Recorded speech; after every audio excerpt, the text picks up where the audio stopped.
धर्मराज गांव के एक बेताज बादशाह हैं जो अपने पूर्वजों से चला आ रहा है। उस गांव में ना तो कोई अदालत है और ना ही कोई पुलिस स्टेशन। धर्मराज उस गांव के एकमात्र जज और कमिश्नर हैं। गांव वाले उनके फैसले के आगे सिर झुकाते हैं और उसे भगवान का फैसला मानते हैं। वह सबके साथ न्याय करते हैं और गरीब हो या अमीर, चाहे वह उनका अपना रिश्तेदार हो या उनका अपना खून, उन्हें सजा देने में संकोच नहीं करते। सभी लोग खुशी खुशी, निर्भय और शांतिपूर्ण जीवन जी रहे हैं।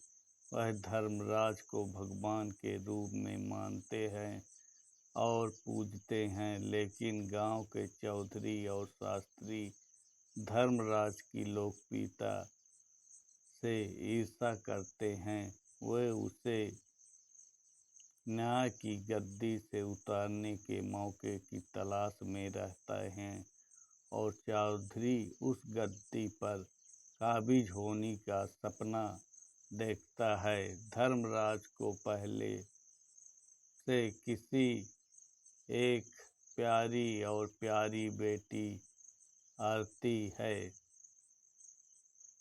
और एक मजबूत और सुंदर भाई प्रकाश है। सुंदर, प्रीतम और आकर्षक सुधा एक गरीब ग्रामीण की बेटियां हैं। चौधरी एक शरारती बेटा है जिसका नाम छोटे है। एक बार छोटे की शरारत की वजह से सुधा की आवाज़ चली गई है। धर्मराज फैसला सुनाते हैं कि छोटे की शादी सुधा से होनी चाहिए।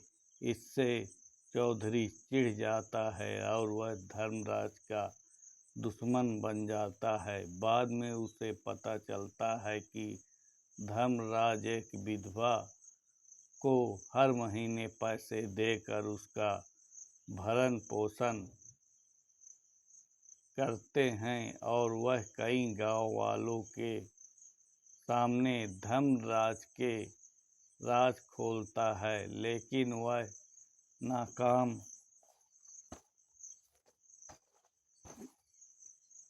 नाकाम मिलता है। एक तरफ पिया और प्रकाश एक दूसरे से प्यार कर रहे हैं और दूसरी तरफ आरती और धर्मराज द्वारा वंचित विधवा का बेटा अरुण भी है। चौधरी फिर से खेल खेलता है और धर्मराज अपनी बेटी के खिलाफ फैसला सुनाता है कि उसकी शादी उसी गरीब मौन वाले से होनी चाहिए जिसका आरती ने उसकी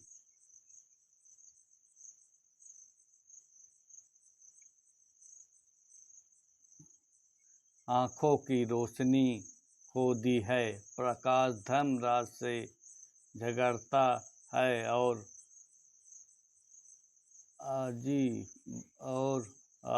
आरती और अरुण की शादी करवा देता है। धर्मराज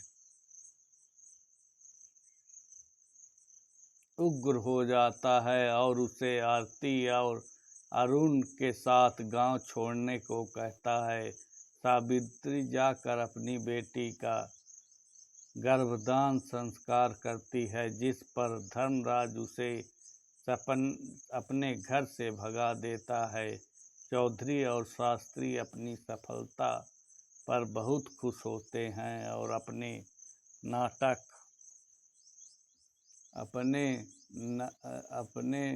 घर से भगा चौधरी और शास्त्री अपनी सफलता पर बहुत खुश होते हैं और अपने नाटक के आखिरी दृश्य को ख़त्म करने के लिए वो अरुण और उसकी माँ को मारना चाहते हैं। प्रकाश मौके पर आकर उन्हें बचाता है। धर्मराज भी प्रकाश के लिए साथ में मिल जाता है। धर्मराज चौधरी की हत्या कर देता है और पुलिस के सामने आत्मसमर्पण कर देता है। धर्म अधिकारी 1986 की हिंदी भाषा की एक्शन फिल्म है जो गोपी कृष्णा की मूवीज बैनर के तहत मूवी सूर्यनारायण द्वारा चित्रित कृष्णन राजू द्वारा प्रस्तुत और रघुवेंद्र द्वारा निर्देशित है।